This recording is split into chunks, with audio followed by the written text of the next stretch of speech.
ঘুম থেকে উঠেই বুঝতে পারি না কোন কাজটা আগে করব। আগে বাইরের কাজ করব না আগে ঘরের কাজ করব। ঘরের কাজ করতে গেলেই বাইরের কাজে দেরি হয়ে যায়। আর বাইরের কাজ মানেই বুঝতে পারছো যে ব্যবসার কাজ। আমার ব্যবসার কাজটা নিয়েই কিন্তু আমার সংসারের কাজটা হয়ে আসে। তো যাই হোক, চলো এখন থেকে আমি ব্লগটা শুরু করলাম। আর আজকে কিন্তু ঘরের কাজ করিনি, একদম বাইরের কাজ থেকে শুরু করে দিয়েছি। তোমাদের দাদা ওদিকে আলু ধুয়ে দিচ্ছে। আর সকালবেলা প্রচন্ড পরিমাণে মাজাটার অসুবিধা হয় বলে নিচু হয়ে কাজ করতে পারি না, খুব অসুবিধা হয়।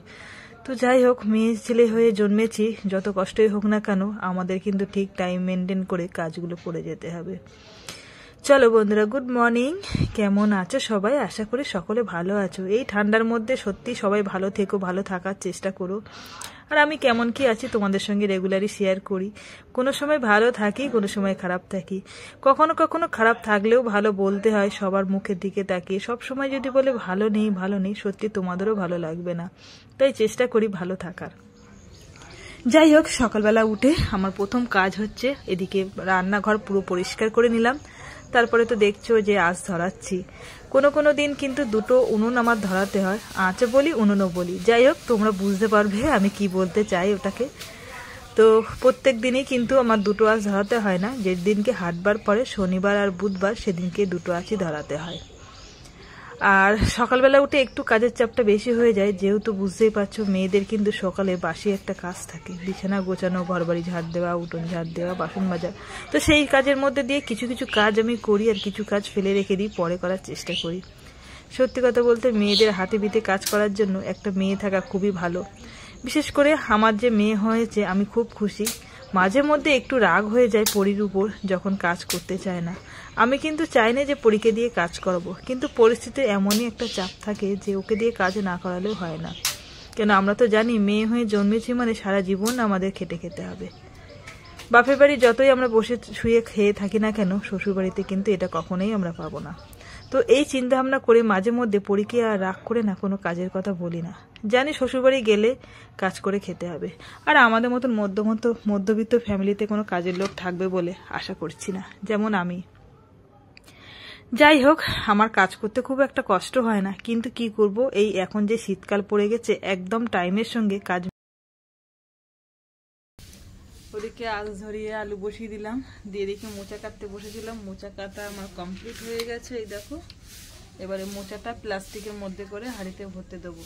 কি বলতো, একেবারে হয়ে যাবে শর্টকাটে যতটুকু পারি, মানে যতটা চেষ্টা করি যে শর্টকাটে কাজ হয়ে যাবে সেটাই চেষ্টা করি।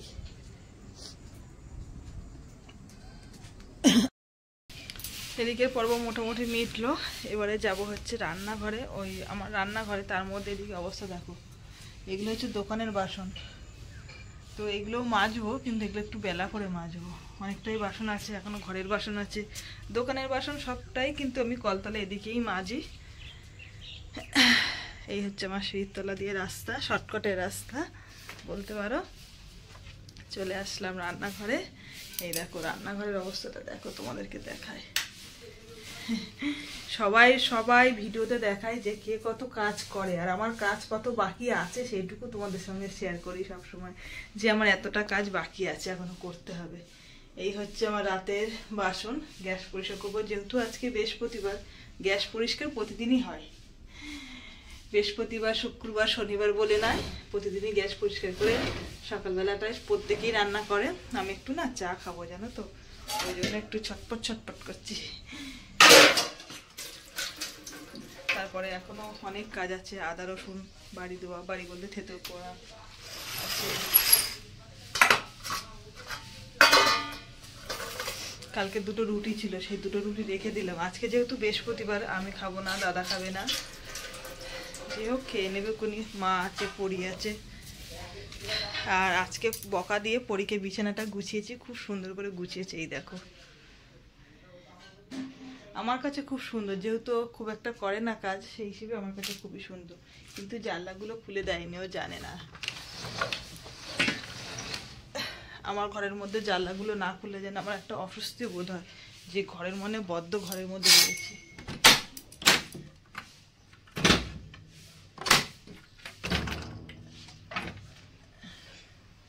ঘরটা কত সুন্দর লাগে জানলা খুলে দিলে, একদম মনে হয় যেন মানে খুব সুন্দর খোলামেলা লাগে। এবার ওষুধের কারখানা দেখো আমাদের, এটা হচ্ছে পরীর ওষুধের কারখানা। এই যে কাছের থেকে দেখায়, হোমিওপ্যাথি ওষুধ তো পরীর কারখানা।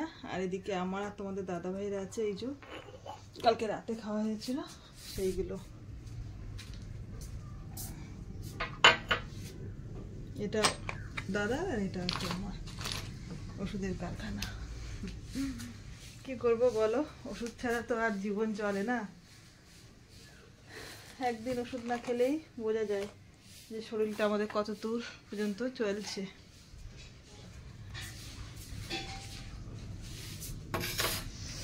টুকিটাকি কাজ সংসারে মেয়েদের কিন্তু কম থাকে না, কিন্তু আমরা কি করি, টুকিটাকি কাজগুলো বাদ দিয়ে যেগুলো বড় বড় বাসন মাজা, কাচাকুচি, রান্না করা, ঘর পরিষ্কার করা, এইসবগুলো তোমাদের সঙ্গে শেয়ার করি।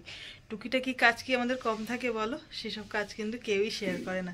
কিন্তু আমার তো মনে হয় যে বড় বড় কাজের থেকে খুচরো কাজের বেশি সময় লাগে। চলো, এই শীতকালটা পরেই একটা বাড়তি কাজ চলে আসলো, সেটা হচ্ছে সকালবেলা চা খাওয়া। এটাও একটা কিন্তু অনেকটাই সময় কেটে যায়, যেহেতু চাটা বানানো, খাওয়া, আবার তার মধ্যে বাসনগুলো মাজা। কি বলতো, আমার কিন্তু কাজ করতে একদমই কষ্ট হয় না। তোমাদের সঙ্গে সব সময় বলি আমার কাজের কোনো কষ্ট হয় না, কিন্তু এই যে সময়টা যে পার হয়ে যায়, এই সময়টা কিন্তু আমার কাছে অনেক দামি, জানো তো। সময়ের জন্য অনেক কাজই আমি করতে পারি না। মাঝে মধ্যে আমি ভাবি, ইস, আর একটু যদি আমি সময় পেতাম তাহলে আমি কত কাজই না করতাম। এটা কিন্তু আমার মনের মধ্যে প্রত্যেক দিনই হয় যে কাল সকাল সকাল উঠবো, আরও বেশি করে বাড়তি কাজ যেগুলো থাকবে সেই কাজগুলো তাড়াতাড়ি করে নেওয়ার চেষ্টা করব। কিন্তু দিনের শেষে গিয়ে দেখি সেই একই টাইমের মধ্যে আমার কাজগুলো কমপ্লিট হয়ে যায়, আর সময় থাকে না। তো ওই যে দুধটা ছাকড়া ছাকড়া হয়ে গেছে, অবস্থা দেখেছো? মাথা গেছে আমার খারাপ হয়ে, নানান দিকে চিন্তা করতে করতে না কাজটা উল্টো পাল্টা হয়ে যাচ্ছে। এটা ওটা সেটা চিন্তা করতে করতে আমার এই অবস্থা হয়ে যাচ্ছে আজকাল। কাজ সব ভুলভাল করে ফেলছি।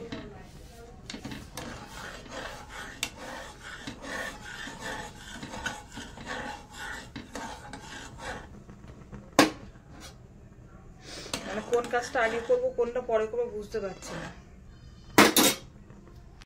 দেখো চাটার অবস্থা দেখো, দুধগুলো সব গলেনি, কেমন হবে জানি না। দুধ কিন্তু বেশি দিয়েছি, এই দেখো অবস্থা দেখো। ভালো লাগবে এই চাটা কি জানি।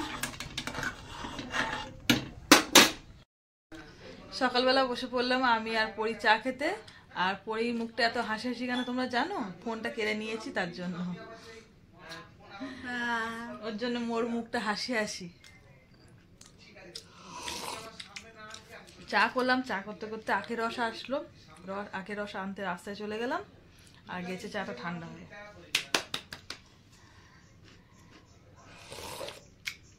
গরম গরম সবকিছুই কিন্তু ভালো লাগে, চা না শীতকালে যাই খাও না কেন, ভাত বলো তরকারি বলো সবকিছুই গরম গরম বেশ ভালো লাগে। কিন্তু আমার কপালে আর গরম জোটে না, সবার দিতে দিতে বাড়তে বুড়তে ঠান্ডা হয়ে যায়। চাটাও কিন্তু সেম হয়েছে আজকে। পরীকে বললাম সকালবেলা তুই কয়েকটা আলু কাট, আলু ভাজা, আর এদিকে রুটি বানাবো। পরি এদিকে আলু কাটা নিয়ে ব্যস্ত, তোমাদের দাদা এদিকে দেখলাম কচুরি আর তরকারি নিয়ে এসছে। আর এখন তো শীতকাল পড়ে গেছে, বুঝতেই পারছো, বাঁধাকপি দিয়ে একটা আলু দিয়ে সুন্দর একটা তরকারি হয়েছে, এত সুন্দর গন্ধ কি বলবো। আর তার মধ্যে এদিকে নলেন গুড়ের মিষ্টিও নিয়ে এসছে, সকালের টিফিনটা কিন্তু বেশ জমে যাবে। তারপরে দেখো এদিকে কাজের ব্যস্ত তো আছি, তার মধ্যে খাওয়া দাওয়াও পর্ব চলছে। এদিকে মশলা ভাজা হচ্ছে, দোকানের যেহেতু মশলা, কি বলতো, দৌড়োদৌড়ি করে সব দিকেই সামলাতে হয়, সবটুকু আর তোমাদের সঙ্গে শেয়ার করা হয় না। এদিকে দেখো চলে আসলাম, চপের যে তরকারি হবে সেই তরকারির জন্য আলু ভাঙা। আর পরি এদিকে যে টিফিনগুলো নিয়ে এসছে তোমাদের দাদা সকলকে ভাগ করে দিচ্ছে। তো যাই হোক, পরি একটু অসন্তুষ্ট হচ্ছে যে তুমি আমাকে ক্যামেরার সামনে আনবে না। তো কি করব বলো, ক্যামেরার সামনে তো মাঝে মধ্যে চলে আসতেই হয়।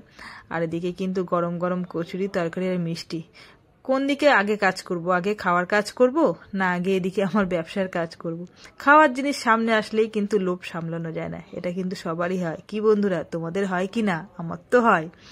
যাই হোক, আমরা কিন্তু তিনটে মানুষই খুব খেতে ভালোবাসি। তোমরা তো দেখো সবসময় যে আমরা খাওয়া নিয়ে খুব ঝগড়া ঝামেলা করি, সেটা কিন্তু সবসময় তোমাদের ভিডিওর মাধ্যমে আনার চেষ্টা করি না। মাঝে মধ্যে তোমাদের দাদা কেমন খেতে ভালোবাসে, কেমন পছন্দ করে, আমি কিন্তু একটু একটু শেয়ার করি। ওই তো মেজ আসছে, বলে দাও।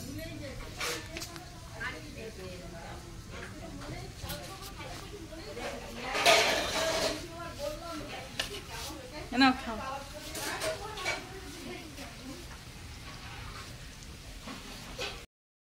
তারপরে ওদিকে সংসার বলো ব্যবসা বলো সবকিছু সামলে সুমলে চলে আসলাম আমার আর একটা ঘর। এটা হচ্ছে আমাদের জমির ঘর বলতে পারো। যেখানেই যাই না কেন এইটা কিন্তু সঙ্গে সাথী আমাদের। রান্না বান্না করে গুছিয়ে বাছিয়ে তারপরে কিন্তু যেতে হয়, বা কোথা থেকে ঘুরে বেরিয়ে আসলে কিন্তু সবার প্রথমে রান্নাঘরেই ঢুকতে হয়। তো এই দেখো, এই আলুগুলো সকালবেলা পরি কেটেছিল রুটির পাতে ভাজা খাবে বলে, তো এত মোটা মোটা করে কেটেছে, আমি একটু লবণ মাখিয়ে রেখে দিলাম যাতে তাড়াতাড়ি ভাজা হয়ে যায়। আর আজকের মেনু হচ্ছে ডাল, আলু ভাজা আর বেগুন ভাজা। এদিকে বাসন কোসন সমস্ত মাজা কমপ্লিট। আবার এদিকে দেখছি পরি কয়েকটা ছোলা ভিজিয়ে রেখেছে, ও কিন্তু খাবে না, কিন্তু ভিজিয়ে রেখে দেবে। স্নান টান করে একটু বিশ্রাম নিয়ে আবার বসে পড়লাম কাজ করতে, যে স্যালাড কাটছি। আর পরি কিন্তু আমাদের সঙ্গে কাজ করে দিচ্ছে। এই যে ও মুখ দেখবে না বলে মুখটা চেপে রেখে দিয়েছে। মানে আজকে না কালকে, হ্যাঁ কালকে ডিম কেটে দিয়েছিল স্কুল থেকে বাড়ি এসে। আর আজকে হচ্ছে তোমাদের দাদা ওই দেখো স্কুটিতে করে মাল নিচ্ছে, বাচ্চাটা রোগে যাচ্ছে বল। পেটটা একদম দেখো কমে গিয়েছে, না একদম নেই, পুরো কাটি বানা হয়ে গেছে। আহারে ছেলে মানুষ, শোনা গো আমার। যাই হোক, এখন স্যালাড কাটতে বসেছি। এই দুধ কি এখানে খাবো, শীতকাল করে দুধটা একটু বেশি লাগছে।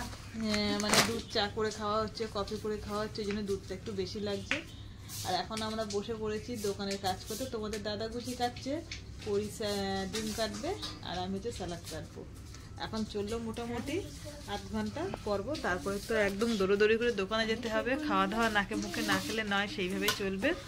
আর আজকের ওয়েদারটা বেশ ভালো আছে, মানে ঠান্ডাও না গরম না, মোটামুটি আমটে আমটে। আমি একটু হালকা পাতলা একটা চাদর গায়ে দিয়ে রেখেছি। আর এখানে একটু রোদ্দুর আসছে। ওই দেখো কীর্তিখানা দেখো, মানে যতক্ষণ পারে চেষ্টা করে এরা খাওয়া নিয়ে বেঁচে থাকার জন্য। আমার দিয়ে একটা, তোমার খেতে নেই, আমার বারণ, বাচ্চা না তাই। আজকে বৃহস্পতিবার না? হ্যাঁ আচ্ছা, ওটা আঁশ মোটেও না, ওটা হচ্ছে নিরামিষই। এখন রাত হচ্ছে 11:30 বাজে, 11:30 না 11:30 বাজে, যাই হোক হবে। এখনো দোকান থেকে বাড়ি এসে ড্রেস চেঞ্জ করিনি, ও আমিও করিনি, কেননা আজকে দোকানে তেমন একটা কিছু খাওয়া হয়নি সন্ধ্যেবেলা। আজকে সকাল সকালেও আমাদের বেচাকেনা কমপ্লিট হয়ে গিয়েছে। আর যা ঠান্ডা পড়েছে, লোকে তো একদম দৌড়ে সব বাড়ি চলে যাচ্ছে মার্কেট থেকে। তো যাই হোক, রাতে বাড়ি আসলাম, এসে বেগুন ভাজা বসিয়ে দিয়েছি। আর ডাল তো আছে, ভাত আছে, আলু ভাজা অল্প আছে। দাদা বললো যে যা হোক একটা একটু করো, তাই বেগুন ভাজা করছি। আর শীতকালে কিন্তু চাপা দিয়ে দিয়েছি, ওটা ক্যার ক্যার ক্যার ক্যার আওয়াজ হচ্ছে। শীতকালে কিন্তু বেগুন ভাজা খেতে খুব ভালো লাগে, বিশেষ করে বেগুন পোড়া ভালো লাগে। এবছরে এখনো পর্যন্ত বেগুন পোড়া খাওয়া হয়নি। আর তোমাদের দাদাও এখনো সেই বড় যে বেগুন পাওয়া যায় সেই বেগুন হয়তো চোখে পড়েনি, পড়লে নিশ্চয়ই নিয়ে আসতো। আর বেগুন পোড়া দিয়ে রুটি খেতে বেশি ভালো লাগে। কিন্তু দাঁতের যা পরিস্থিতি, রুটি আর খাওয়া সেরকম একটা, মানে কি বল, যদিবা রুটি খাই একটু পাগলে পুগলে খাই। আগে কিন্তু বেগুন পোড়া দিয়ে ভীষণ ভাত খেতাম ছোটোবেলায়। আর এখন যেহেতু সেই উনুন, মানে কি বলবো, আমাদের তো আছে রান্না হয়, দোকানের ব্যবসার কাজ। আগে যেরকম বাড়িতে উনুনে রান্না হতো, প্রত্যেক ঘরে ঘরে বেগুন পোড়াটা খুব চল ছিল। এখন তো সবাই গ্যাসে বেগুন পুড়িয়ে খায়। গ্যাসে বেগুন পুড়িয়ে খাওয়া আর হচ্ছে উনুনে বেগুন পুড়িয়ে খাওয়া, ব্যাপারটা কিন্তু অনেক, মানে আকাশ পাতাল তফাৎ থাকে। বেশি টেস্টি হয় উনুনে। তো যাই হোক, অনেকদিন বেগুন খাওয়া হতো না পরির জন্য, যেহেতু পরির অ্যালার্জি ছিল বলতে এখনো আছে। কিন্তু ওর যে ব্লাড টেস্ট করেছিলাম, প্রায় 1 বছর হয়ে গেছে। তো ওই 1 বছর ধরে একটু মানে চেক করে চলেছিলাম যাতে অ্যালার্জিটা না আসে। এটা একটা ডাক্তারি পরামর্শ বলতে পারো। তো সেই কারণে একটু চেক দিয়ে চলেছিলাম। এখন একটু একটু করে সব কিছুই খাওয়া স্টার্ট করলাম। এই কয়েকদিন হচ্ছে বেগুনটা দিচ্ছি, ওকেও দিচ্ছি খেতে, প্লাস আমরাও কিন্তু রান্নাবান্না করে খাচ্ছি। ঠিক আছে, তো যাই হোক বন্ধুরা, রাত তো খুব একটা বেশি হয়নি আমাদের কাছে, তোমাদের কাছে হতে পারে 11:30 বাজে। এবারে কী করবো, ভাত তরকারি দিয়ে সমস্ত গরম টরম করে নিয়ে যাবো, গিয়ে বসবো, ভাত খাবো আর টিভি দেখবো। তারপরে একদম ধপা। চোখের পরিস্থিতি দেখে বুঝতেই পারছো, শরীর কিন্তু আবার চলে না, কিন্তু আমি চালিয়ে নিয়ে যাওয়ার চেষ্টা করি। তো চলো যাই হোক বন্ধুরা, আজকে মোটামুটি এদিকে রান্না বান্না প্রায় শেষ, বেগুন ভাজা। তোমাদের সঙ্গে গল্প করতে করতে আমি এই ব্লগটা শেষ করছি। সকলে ভালো থেকো, সুস্থ থেকো, আর আশা করছি আমরাও বেশ ভালো থাকবো। আবার কালকে সকাল থেকে আবার ব্লগ শুরু করব। ঠিক আছে, চলো আজকের মতন সবাইকে গুড নাইট, টাটা।